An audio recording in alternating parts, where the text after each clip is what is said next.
the Lashkar-e-Taiba, and Bahawalpur, which is the headquarters of the Jaish-e-Mohammed. These are two terror organizations that have singularly been responsible for a large majority of the terror attacks that India has seen in the last 30 or 40 years, from 26/11 to Pulwama to Uri to the very latest that happened in Pahalgam, the claim for which was taken by TRF, an offshoot or a proxy for the Lashkar-e-Taiba. India has been very clear right after undertaking Operation Sindur and these multiple hits. The objective is non-escalatory. The objective was not to target military installations. The objective was certainly not to target any civilians. In response, Pakistan has said it will retaliate at a time and place of its choosing. Are both countries on the brink of war, or will calmer heads prevail? And is there an off-ramp for both Pakistan and India to pull back from the precipice of what looks like a full-blown war? We will delve deeper, but first, I want to bring you up to speed with what the Foreign Secretary told the world at about 10:30 this morning, announcing to the world the confirmation of Operation Sindur, in which the Indian armed forces hit multiple locations inside POK and mainland Pakistan. On April 22, 2025, Pakistani and Pakistan-trained terrorists belonging to the Lashkar-e-Taiba carried out a savage attack on Indian tourists at Pahalgam in Jammu and Kashmir in India.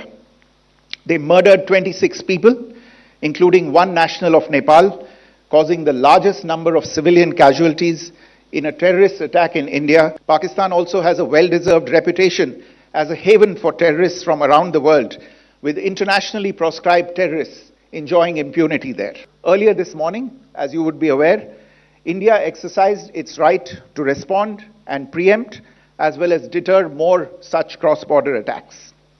These actions were measured, non-escalatory, proportionate, and responsible.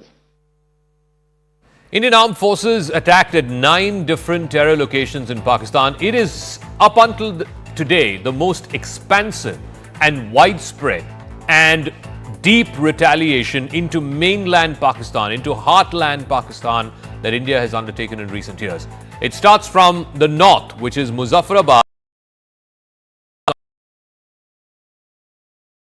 point of these 9 points that India has targeted. To the east of that are the Jammu and Kashmir districts of Baramulla and Kupwara, again up north. It's known to house a cluster of terror groups whose members are helped by the Pakistani army. Then there is Kotli, which is also in Pakistan-occupied Kashmir. It's directly across the line of control from Jammu. Markaz Abbas and Markaz Rahil Shahid, terror camps that are flagged for infiltration in this place, Kotli. Then there is Gulpur, Bimbar, Chak Amru and Sialkot. Sialkot is also in Punjab, not in POK. All of these areas are believed to support the broader terror ecosystem in Pakistan with weapons training, storage and safe houses. And then there are the two big ones, the two most important sites.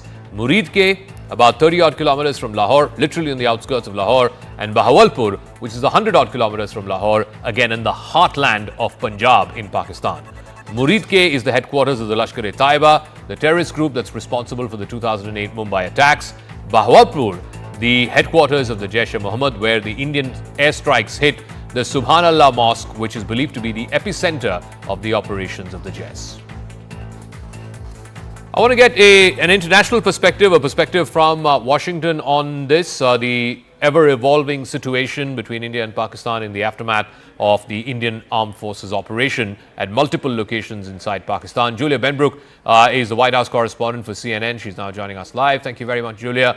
Any response from the White House to this developing situation between India and Pakistan? So President Donald Trump was asked about this in the Oval Office. Reporters were in there yesterday and they asked him to respond to these attacks. He said that he had really just learned about it as he was walking in, but said that it was a, quote, shame. Didn't go into a ton more detail, but he did go on to say this. He said, they've been fighting for a long time. You know, they've been fighting for many, many decades and centuries. I just hope it ends very quickly. So the United States president has made it clear that he hopes to see de-escalation here. But what remains to be seen is how much more he may say or do when it comes to this conflict. Now, we may get some more White House reaction in just a matter of hours. White House Press Secretary Caroline Leavitt is scheduled to give a briefing, and I do expect her to get some questions directly on this. All right, this of course falls in the domain of the Secretary of State and now the acting National Security Advisor Marco Rubio, who I believe has spoken to his counterparts both in India and Pakistan. Do we know anything further about those conversations? Well, the State Department did confirm that those conversations have happened, and Rubio himself did take to social media to echo Trump's comments on all of this. In fact, he said, quote, I echo POTUS's comments earlier today that this hopefully ends quickly and will continue to engage both Indian and Pakistani leadership towards a peaceful resolution. So he also said that he continues to monitor the situation closely. And as you pointed out, Rubio really has two key roles in all of this. He is leading the State Department, but as of last week, Trump has also made him the acting National Security Advisor. All right, Julia Benbrook, live for us from the White House. Thank you very much for joining us. So conversations have happened between Marco Rubio and his Indian counterpart, the National Security Advisor, Mr. Doval, and his Pakistani counterpart, the National Security Advisor, the newly appointed National Security Advisor, General Asim Malik.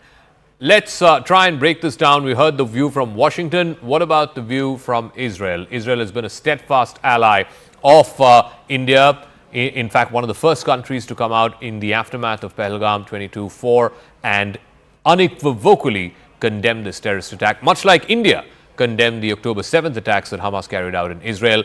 I had a chance earlier this evening to sit down with the Israeli ambassador to India, Revuvan. All right, so there's been an outpouring of support from the international community after Pahalgam, and of course now with the action that India has taken with Operation Sindur. One country that has been the very first to come out and express solidarity and support with India is Israel. I'm now joined by the Honorable Ambassador of Israel to India, Revuvan. Thank you very much, sir, for speaking with us here on CNN News 18. Your first thoughts on a day such as this. You spoke to us when Pahalgam happened in the aftermath of the terrorist attack, and now India today has carried out Operation Sindur, in a way, avenging what happened in the terror attack.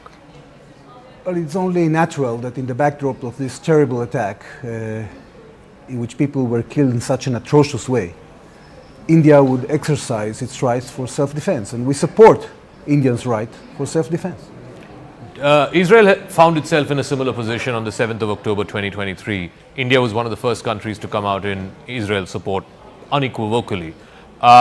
Do you see this also, what happened to India, similar to what happened to your country and the response as well? Zakka, my sense is that as much as India and Israel are rising as economic powers, as regional powers, the terrorist organizations are becoming more desperate, and they are looking for more shocking ways to hit us, to kill civilians, to do things that are unspoken of, to breach any rule in the book, any rule of humanity, any rule that decent nations have crafted in order to maintain decency. They are breaking all of that because they want to bridge the strategic gap that is being created as a result of our success and their failure. Why do you think then there isn't a consensus understanding in the world that you cannot have terrorists and you cannot have violence against civilians? That's what happened in Israel on 7th of October. That's what happened in Pahalgam on 22nd of April. Why does the world have a different set of rules? I mean, terrorists cannot be attacking non-combatants. It's as simple as that. Well, you know, on the positive side, you can say that indeed you have been getting a lot of solidarity from countries in the world, and that's what happened also following the 7th of October, when people saw the terrible pictures of terrorists boasting about the killing about the torture, about the burning, about the decapitation. So the question is what happens after that? Because beyond condemnation, sometimes people tend to do contextualization of the situation, which has to be completely out of the equation. Terror is terror and has to be condemned, and we have to act in order to eradicate terrorism. I also want to ask you, now there seems to be a lot of concern about whether there will be an escalation, will there be a full-fledged war between India and Pakistan? Are you worried? Is the government of Israel worried about such a possibility? Well, we always prefer a situation of peace, and we trust the Indian government that will do the necessary calculations on how to defend itself in the best interests of the Indian people. But what would your word of, I know diplomats generally do not share words of advice with foreign governments, particularly host countries, but from your experience in dealing with counterterrorism in Israel, what would your advice be on how India should go forth now that this operation has concluded? Look, there's no doubt that this is a challenging situation. Because on the one hand, you cannot stay put in a situation in which you are attacked in such an atrocious way. On the other hand, of course, democracies always aspire for peace and always aspire for stability. But this cannot be on the account of an increasing threat of terrorism that will wipe out your citizens. So that's why we need to act, and we have to overcome that dilemma. And of course, the ways in which we do that have to meet at the end of the day our interests.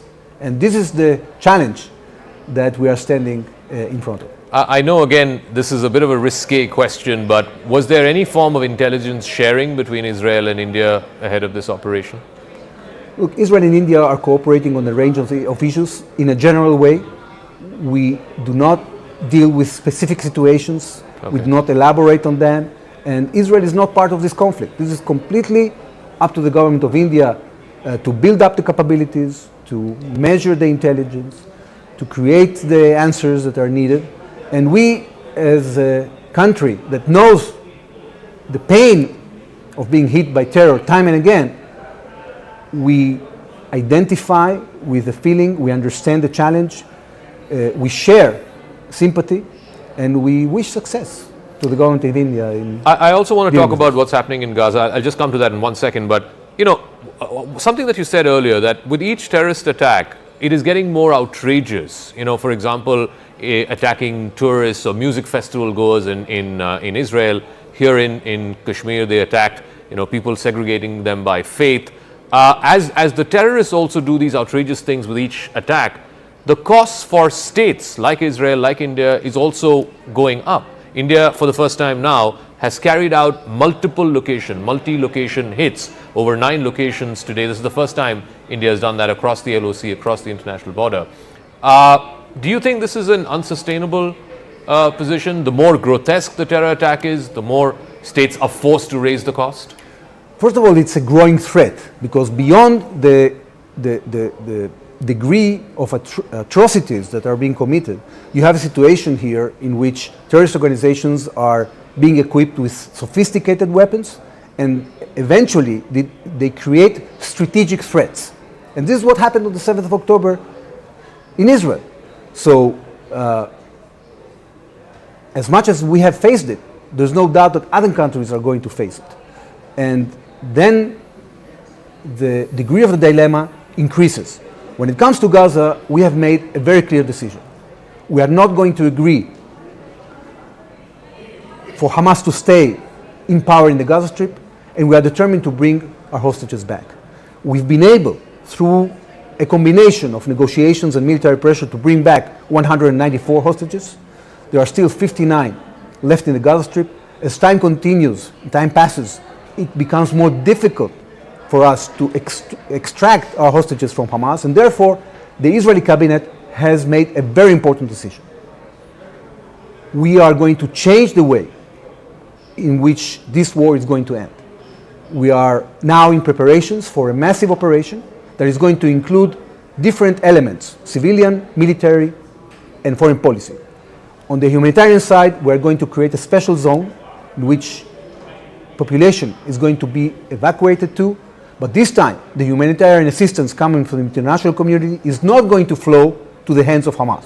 That's number one. Okay. Number two, we are increasingly going to take more chunks of the Gaza Strip until Hamas comes to terms with our conditions, which I mentioned, release of the hostages and giving up their arms. They can do it right now and, avoid the operation. Avoid the operation. Yeah.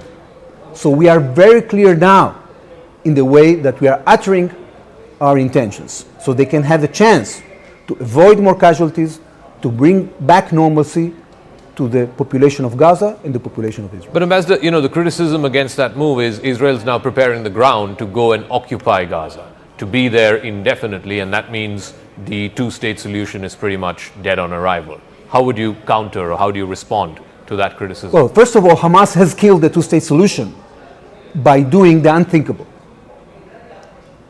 An unprovoked attack after Israel has withdrawn from the Gaza Strip. Okay? That finished the way that we saw. The second thing is that, Israel doesn't have any intention of permanently staying in the Gaza Strip. We are working with the international community, and after the first phase of preparation and the second phase of action, there will be a third phase of creating an alternative to Hamas in the Gaza Strip. So this alternative cannot be created as long as Hamas is terrorizing the population. We've seen only in the last few days the terrible pictures of Hamas torturing and massacring people just because they wanted some food. Okay, and we know that they are having all the supplies in their places of hide, occulting it from the population, selling it to the population. This cannot continue. So Israel is determined to bring this war to an end, and we are explaining very logically and very openly what we're going to do in the next phase. Just one final word before we go, and I'll go back to where I started. India has taken a definitive stand, definitive action today with these multi-location strikes. What do you reckon is the way forward in this battle against terrorism? Because just like Israel, India's been fighting this battle of terrorism for the last 30, 40 years. And today is a line in the sand. No one thinks that terrorism is going to end. But then how does one break out of this cycle of terror attack, punitive action, terror attack, and then punitive action again?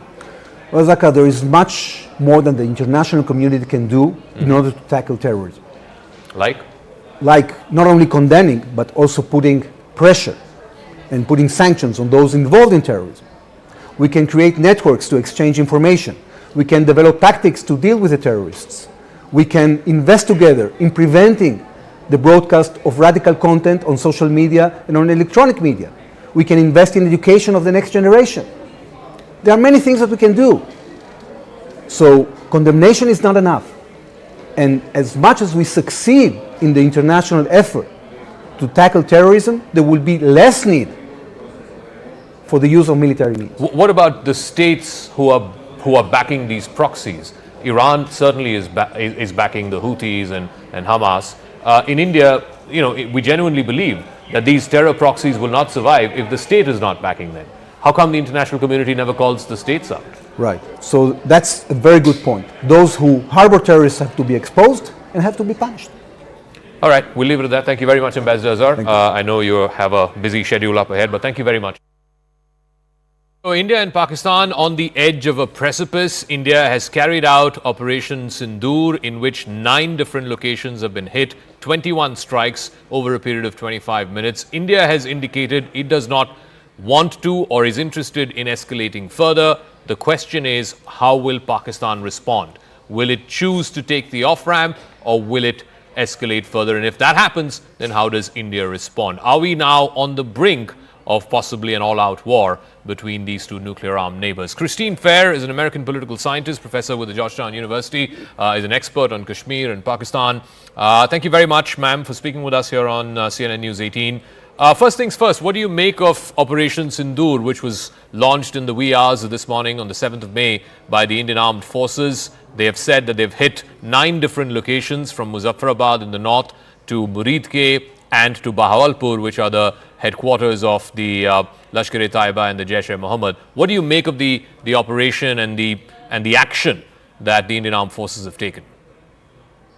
So I think it's a really important note that the Indians have really escalated by targeting Muridke and Bawalpur, which are in the Punjab. I think, as all of your viewers know, the Punjab is pretty much the heartland of Pakistan. It's certainly the heartland of the Pakistan Army. And so when you talk about will Pakistan take the off-ramp, well, right now there is no off-ramp. The Pakistan Army has been put into a position where it's going to have to retaliate. And then once that retaliation takes place, it depends on how Pakistan's going to retaliate. But a retaliation is most certain to happen. I think at the strategic level, no matter how important these attacks are, and I certainly believe them to be important, the strategic level, it doesn't change Pakistan's calculus. And so going to some of the things that former Army Chief Vaid Malik had to say. We've seen this rodeo before. We saw it at Pulwama, right? A pretty sharp conflict crisis. There was an off-ramp. Normalcy returned to the valley for several years. But if you know the Pakistan Army, you know that the Pakistan Army is an insurgent army. The Pakistan Army's goal is not to defeat India. It knows that it can't. The Pakistan Army's goal is to show that it has not been deterred by India. And how it does this, unfortunately, is by episodically conducting strategic terrorist attacks in Kashmir or sometimes in India as well. It's interesting you say... elsewhere in India. I don't mean to imply that Kashmir is not a part of India. Yeah. That wasn't my intention. I just want to go to the part where you said this is the first time that India has hit Punjab proper, whether it's Bawalpur or Muridke, and that, as you said, is the very heart of the Pakistan military establishment. Why is that such a, crossing a red line in your view? I don't think it's necessarily crossing a red line, but it definitely means that looking for an immediate off-ramp is not going to be something that the Pakistan Army is going to be interested in. We also have to remember that this particular Pakistan Army at this juncture in time is really waning in popular support. Many Pakistanis have soured on the institution because of its treatment of Imran Khan. In fact, one may even say that maybe the timing of this attack in Pahalgam was precisely to generate a conflict wherein Pakistani support for the army would be shored up.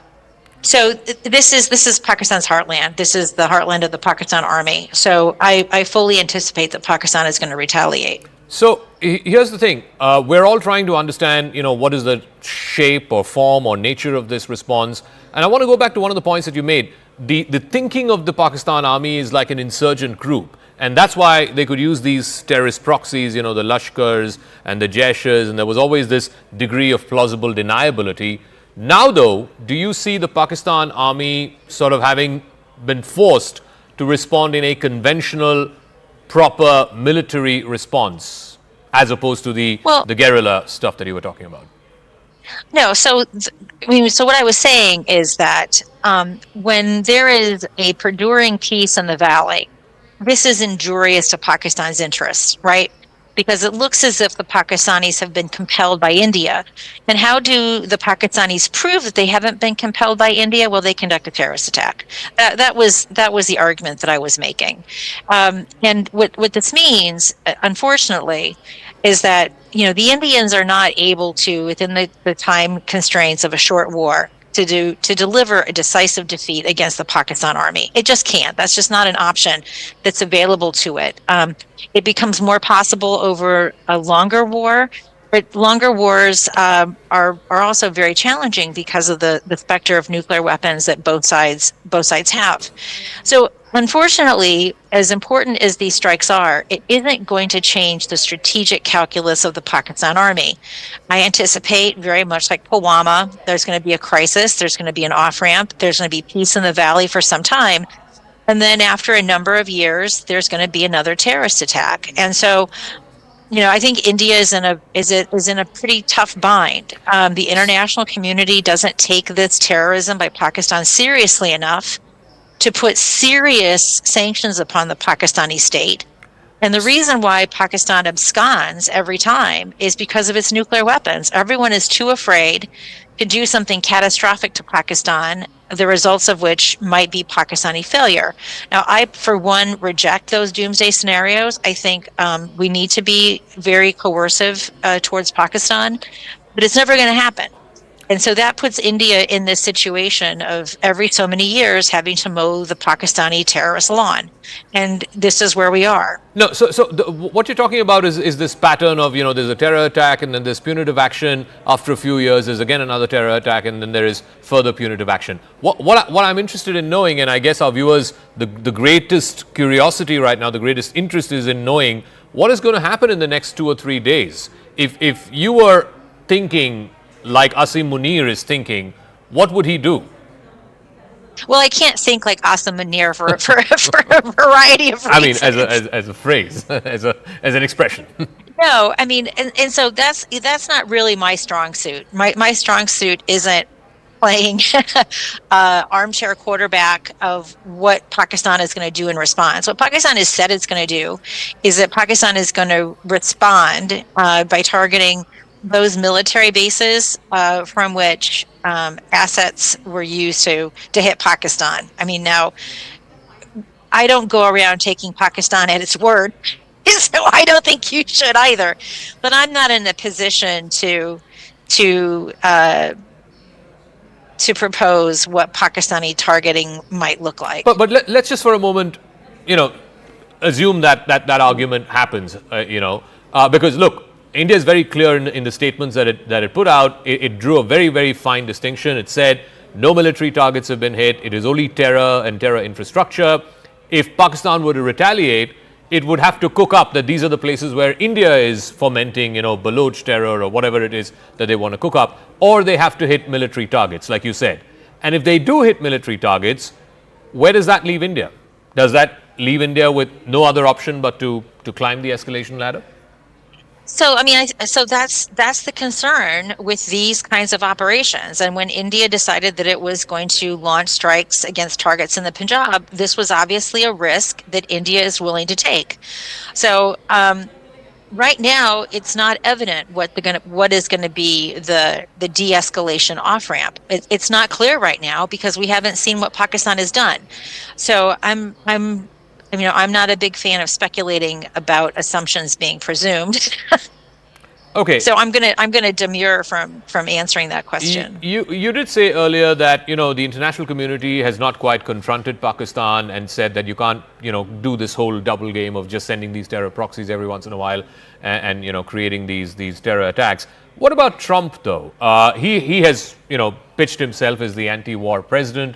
Famously on the campaign, he kept saying again and again when in his first term not a single war started, and he already has 2 wars that he's hoping to end in the next 4 years. And they are very difficult to end, as he's discovering now in office in his second term. Does he want to see a 3rd war start on his watch? So I don't think we can look for sagacious leadership coming from Trump. This is just not something that this president is capable of delivering. So we have to look at the State Department and Marco Rubio. Marco Rubio is not someone that I find particularly palatable. He is very much Trump's sycophant. He was a pretty vocal Trump foe turned Trump loyalist. I know that Paul Kapoor has been tasked with has been proposed as the Assistant Secretary of State. I presume that he is providing wise counsel to the State Department, although I haven't seen any impacts of that wise counsel. What we're still seeing is the both sidisms. So I don't think India can look to Trump for leadership.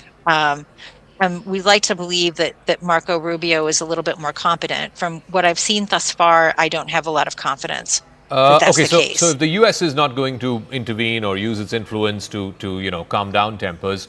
I didn't say that. I didn't say that. What I thoroughly anticipate is there's going to be a lot of diplomacy with regards to Pakistan and with regards to India. Mm-hmm. I just don't know how efficacious those efforts are going to be. Okay, okay, that's the U.S. question.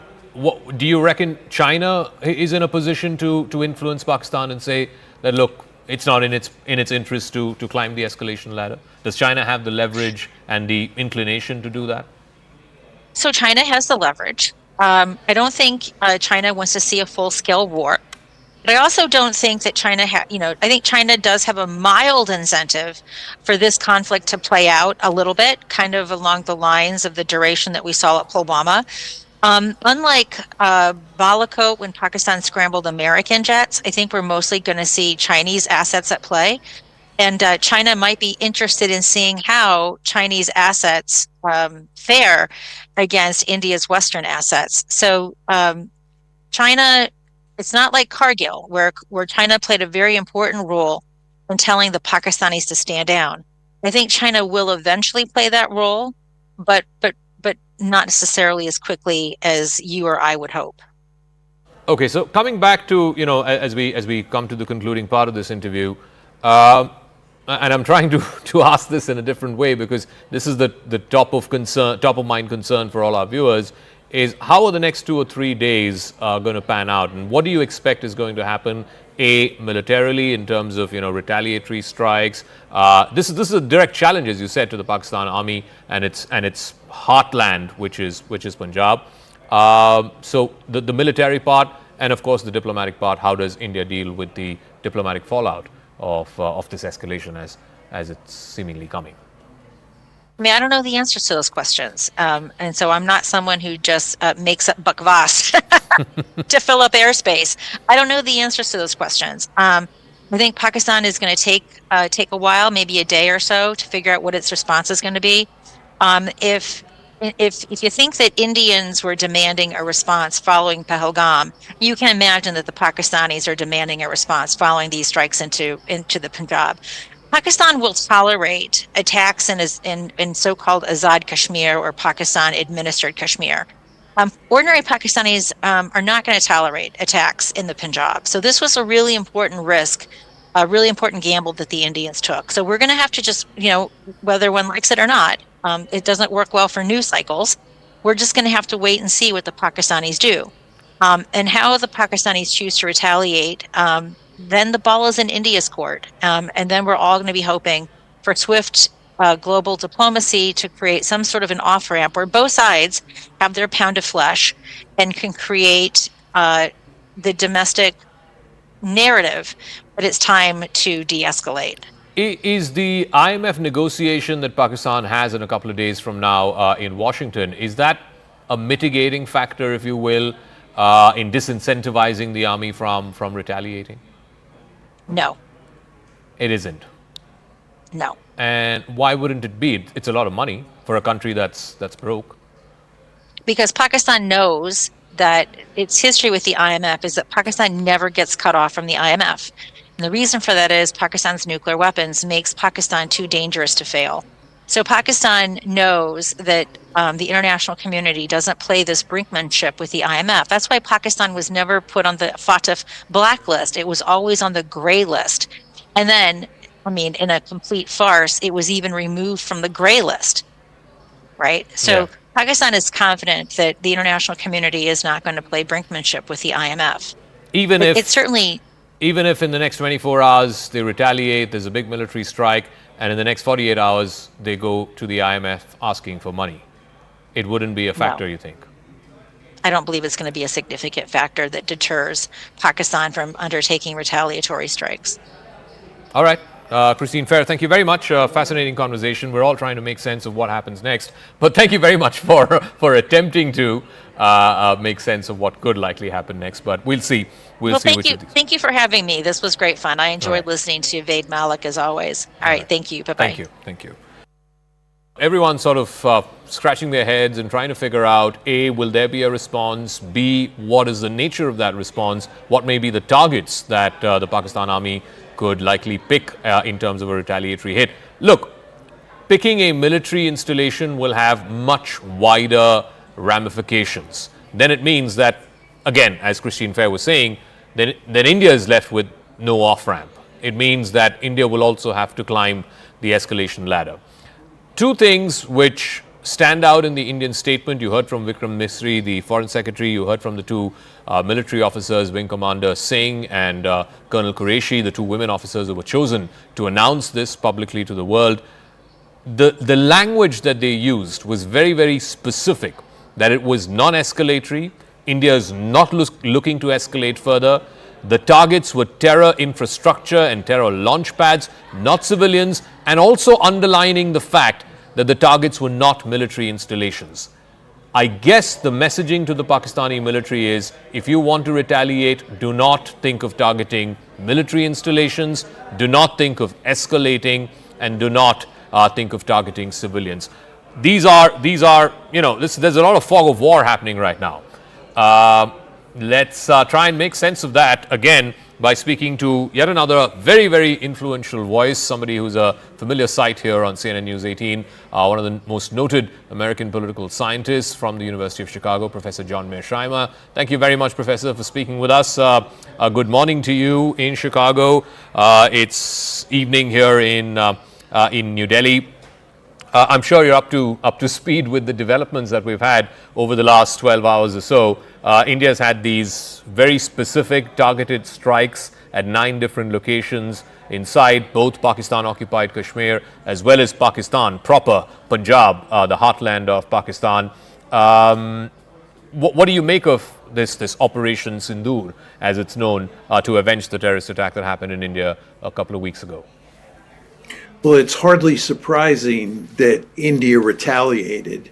And I think the Indians, are walking a fine line here in that they want to send a clear message. They want to send a powerful message to Pakistan that this is unacceptable behavior. But at the same time, I think the Indians are committed to making sure that this doesn't escalate too far, because that would not be to India's advantage. But the ball is really in Pakistan's court, and the fear here in India is Pakistan will escalate, and the Pakistan army in particular. I was speaking to Christine Fair some time back, and she said there doesn't seem to be an off-ramp for the Pakistan army, and therefore they will have to escalate. It seems to me that the Pakistanis have to retaliate. The question is, what does that retaliation look like? And then what does India do? I mean, what we're talking about here is going up the escalation ladder. And if you're India and you go up the escalation ladder, the question is, will you have escalation dominance? In other words, as you go up different rungs of the ladder, does India end up prevailing, or is it basically a stalemate? Mm-hmm. And the argument I would make is that Pakistan has substantial military capability and they can retaliate in kind. And it's not clear to me that India can dominate until you get pretty far up the escalation ladder. I mean, there's no question that India has superior conventional forces, but you'd need major war before those superior conventional forces could be brought to bear. So it's not clear, as you're down on the lower rungs of the escalation ladder, that India has much of an advantage over Pakistan. You don't subscribe to the idea of a limited war, certainly sub-nuclear, even sub-conventional war, a limited war for a few days or weeks, that could then eventually result in an off-ramp where both sides can take away something? Well, that's a possibility for sure. But the problem that you then begin to run into is that if India's conventional superiority prevails, the Pakistanis may be tempted to use nuclear weapons to rectify the situation. This is not likely, but it is a possible or a plausible outcome. And if you're India, you want to avoid that. Furthermore, I don't think at this point in time it's in India's advantage to get involved in a conventional war with Pakistan. Let me ask you this. Again, all of us are trying to figure out, make sense of what may likely be the Pakistani retaliation. And obviously, this is going to be determined in great measure by the current army chief, General Asim Munir. I'm sure you heard his comments a few weeks ago talking about how India and Pakistan and Hindus and Muslims are fundamentally two different people, never meant to live together, so on and so forth. If that's his thinking, is there a way you can sort of gaze into his head and try and gauge what kind of a response or what kind of a retaliation the head of the Pakistan army and his men could possibly undertake? My guess is that what Pakistan will do is try to retaliate in a way that looks like the equivalent of the Indian retaliation that just took place. And the Pakistanis will do everything they can not to go further up the escalation ladder, because there's no advantage to Pakistan of going up the escalation ladder. There's no question that they do not have escalation dominance. They, I think, have to retaliate against India. I'd be surprised, I'd be shocked if Pakistan doesn't respond at all. But if they do respond, I think they hope that that would be the last round. But the question is, will it be the last round, or will India retaliate again? And then if they do retaliate again, what will Pakistan do? And this is the real danger of escalation. No, I agree with you. I mean, it depends entirely on the nature of the response and the target of the retaliation. So let me sort of delve into that a bit. If it's a civilian target, surely India will have no choice but to retaliate further. Even if it's a military target, India will have no other choice but to retaliate further. When you said earlier that it'll be a target that is similar to what India hit today in Pakistan, the problem there is there are no terror camps here in India. So what does Pakistan hit? Well, the question is, how many people do the Pakistanis kill?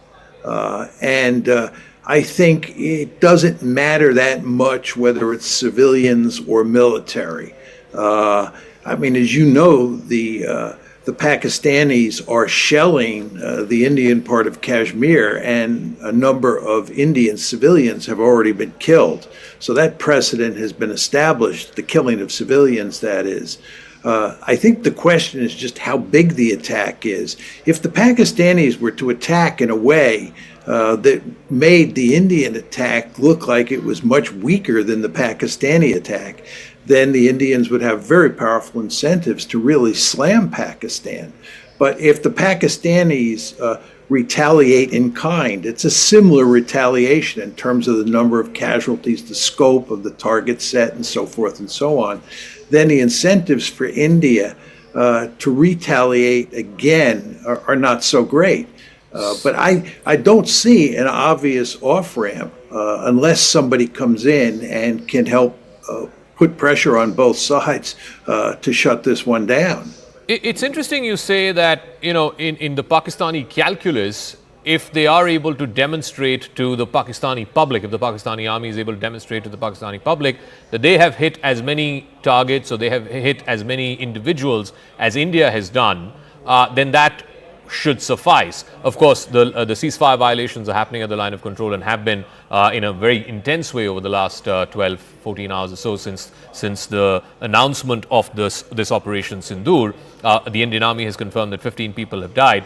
The concern and the fear here in India, and I guess part of it is built into India's strategic calculus, is if it's ceasefire violations, if it is fatalities at the line of control, that is something that is factored in India's strategic calculus. But if Pakistan starts scrambling its jets and wants to hit targets outside of Kashmir, then that puts India again in a position where it has to again match retaliation for retaliation. Would that possibly be a window of opportunity for both sides to try and find the elusive off-ramp? I think it would be an incentive to do exactly that. As I said, I don't think Pakistan has any interest in going up the escalation ladder. I do think they have to retaliate. But if you go up the escalation ladder, they can't beat the Indians at any point. And the further up the escalation ladder you go, the greater the disadvantage that Pakistan is at.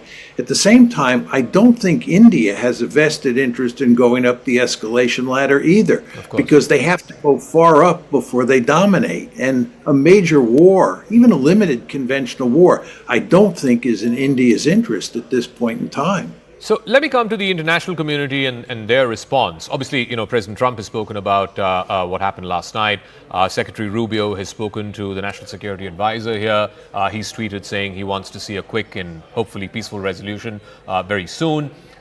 Do you think the Trump administration, the Americans, have leverage with Pakistan to get the Pakistani army and the Pakistani army chief, General Munir, to back off and not retaliate? I don't think the United States has as much leverage as it once had. I mean, you can see the U.S.-China competition playing itself out in terms of the India-Pakistan competition. I think Pakistan is much closer to China today than it has been in the past.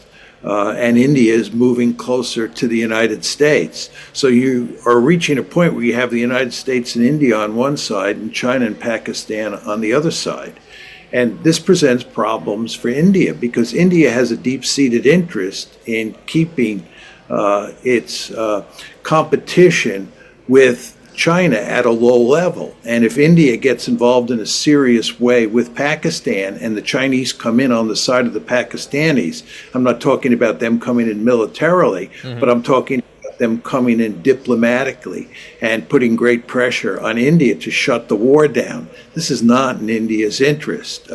So I think from now on out, including what's going on today, it's quite clear that the U.S.-China competition and the India-China competition is superimposed on the India-Pakistan conflict. I just want to explore that thought a little bit, because if you're saying basically that the India-Pakistan, situation, the India-Pakistan escalation is basically a proxy for the big power competition, the great power competition that's going on between the United States and China, isn't that even more of an incentive for the Trump administration to come in on the side of India, visibly do so, and try and de-escalate the situation?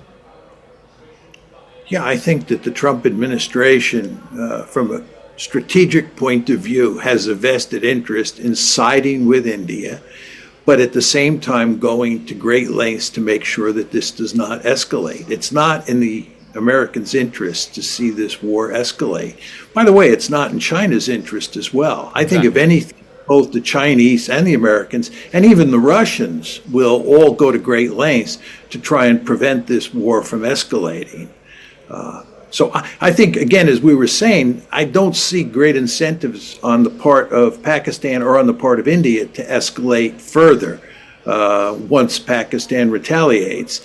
But at the same time, I don't see any great incentive to allow this escalation on the part of the three great powers in the system, China, Russia. You talked about China, and I'm curious to know, obviously China has leverage with Pakistan, influence with Pakistan to try and get it to de-escalate. The question is, does it have the inclination? Does it want to get in here and ask Pakistan to stand down?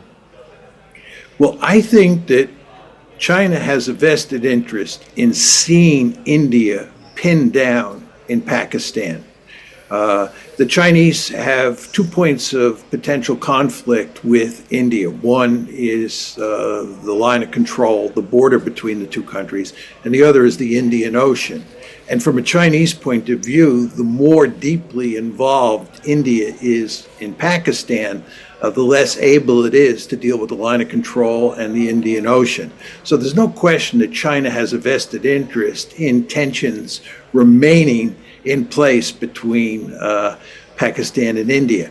But whether or not China wants a war between India and Pakistan is another matter. And on that count, I think the Chinese at this point in time certainly do not have an interest in seeing this present conflict escalate. So I think there'll be a force for moderation. I just want one more question on the Trump administration. And Trump has famously said he's an anti-war president. He said repeatedly on the campaign that, in his first term, no war started. And his number one foreign policy priority is to put an end to the Ukraine war, put an end to what's happening in Israel and Gaza. Would he want to see a third war started on his watch? Well, this would not be a war that directly involved the United States. I think when Trump talks about the fact that he's not interested in any more wars, he's mainly talking about any more wars that involve directly the United States. And India, Pakistan would not directly involve the United States. But I think that Trump's basic inclination is not to fight wars and to do what you can to foster peace. So I think, if anything, Trump's gut instinct will be to make it clear that the United States and India are close together, that they're effectively de facto allies, But at the same time, I don't think the Trump administration will want to see this escalate. And I think the Trump administration will go to some lengths. I don't know if they'll go to great lengths, but they'll go to some lengths to shut the conflict down to prevent further escalation. Last couple of questions. One on, the Gulf countries. Indian officials have spoken to their counterparts today, both in Saudi Arabia and UAE. These are countries that have had influence and leverage over Pakistan. They also help control the narrative in the Islamic world, as it were. You think those countries might be tapped or might be in a position to leverage with Pakistan and get the Pakistan army not to retaliate? Yes, I think not in a major way, but I think they can contribute on the margins. I think they can make it clear that they support Pakistan in principle, but they do believe that going up the escalation ladder would not be a good idea. And I think that is their view, and it's the correct view. So I think they will be a force for moderation. And finally, I was speaking to Christine Fair also about this whole pattern of every few years there is a major terrorist attack, India responds with punitive action, things are quiet for a few years, and then again you have another terrorist attack and there is more punitive action. Each time the depravity of the attack, the visceral nature of the attack just gets increasing, gets compounded, and thereby, as a consequence, the Indian action also, goes up the escalation ladder. It hits deeper inside Pakistan. Is there a way to break out of this cycle? I think the answer is no. I think as long as the Kashmir issue is not settled, you're going to have this terrorism problem for as far as the eye can see. As your comments indicate, this is hardly the first time this has happened. It happens every few years, as you pointed out. And I think there is good reason, I'm sad to say, to expect this to continue happening in the foreseeable future. This is a very interesting case in that it illustrates once again that there's really no military solution to the problem. It's not like India can figure out a clever military strategy for solving this problem once and for all. The only way you're going to solve this problem once and for all is with a political solution that both sides find acceptable. And it's been impossible to find that political solution. And as a result, the weaker side here uses terrorism as its principal weapon for dealing with the stronger side. And again, until you get a political settlement, I don't think that this problem is going to go away. And I think India is going to be dealing with it for a long period of time. All right, Professor John Mearsheimer, thank you very much for joining us with your perspective, your thoughts, your insights really into what's going on between India and Pakistan. Thank you very much for joining us.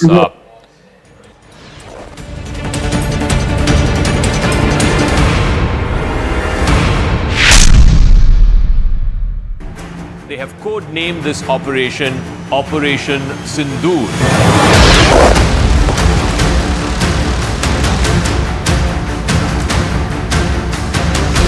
Exactly 2 weeks after what happened in Pahalgam, the Indian Army, through Operation Sindur, has hit 9 targets. The US NSA briefed Secretary of State Marco Rubio, briefed Zakka. So all these people being briefed in advance saying this is what we are doing. Will these restore deterrence in Pakistan's mind? These strikes are significant, Anand. They are in proper Pakistan. What is the thinking right now in GHQ in Rawalpindi? What is the thinking of Asim Munir? This is a direct hit at his authority, the authority of the Pakistan army. They are saying that India attacked us, remaining within their boundaries. So they have confirmed that, no jets who are there in the Pakistani airspace.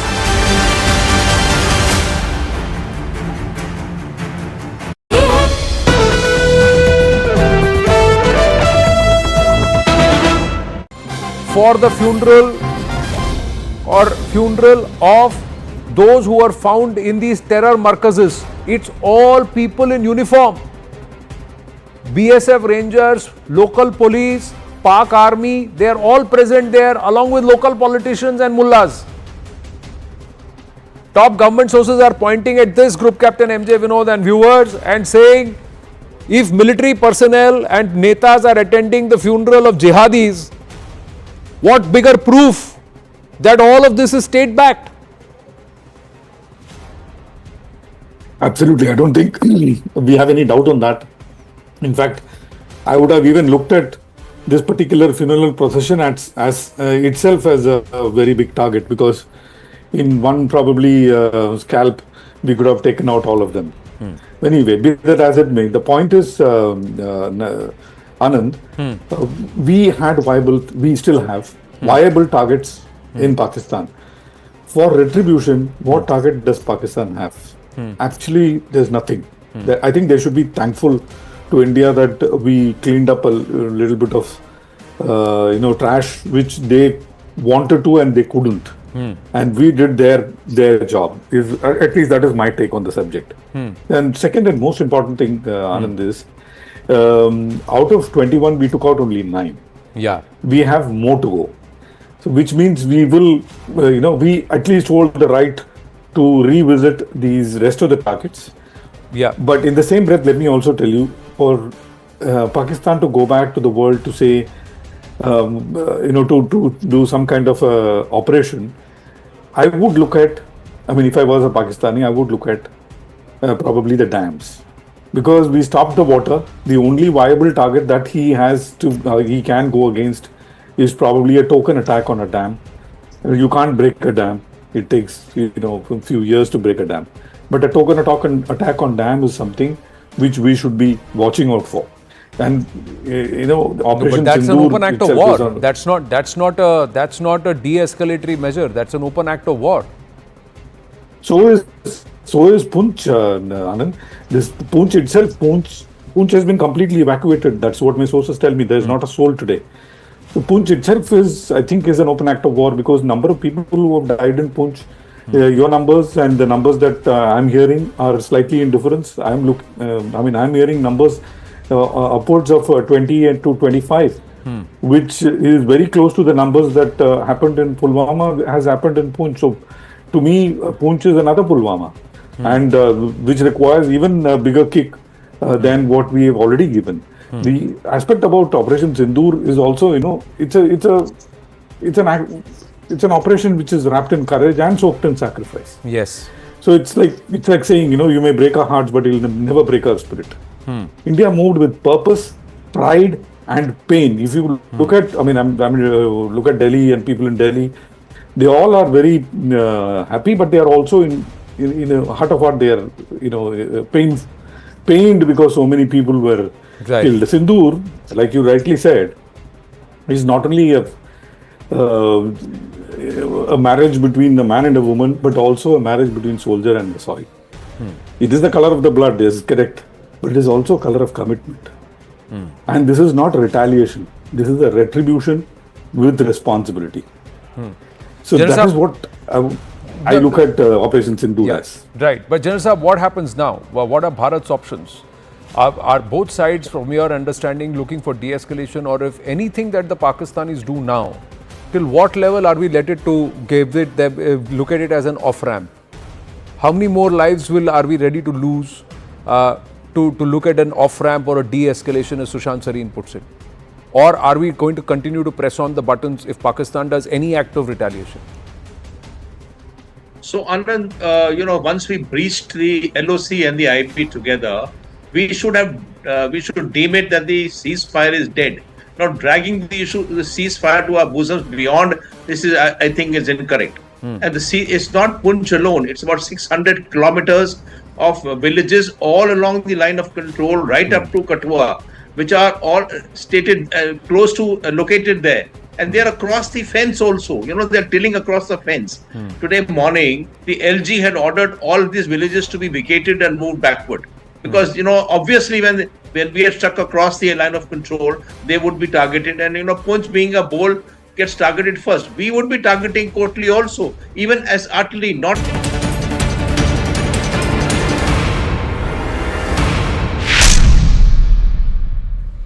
Viewers, remember the date, because the subcontinent has changed. I think forever. In the dead of the night, when silence speaks, a cocktail of lethal Indian precision munitions hovered ominously over Pakistan's skies. each of the scalp and hammer bombs locked in on their unsuspecting quarry within seconds of the strike. And those are the pictures, viewers. Within seconds of the strikes, pictures of the resultant destruction were relayed back to Prime Minister Narendra Modi in real time, who was awaiting word at a command center. Modi was hoping to inflict, as he said, quote, unimaginable punishment, unquote, upon the Pakistan-sponsored plotters of Pahalgam. And the real-time video feed he was scrutinizing, Operation Sindur, did not disappoint him. Perhaps the military action was divined to succeed. For Sindur is the vermilion red powder that many traditional Indian women wear on their hair parting, only to remove it if they become widowed.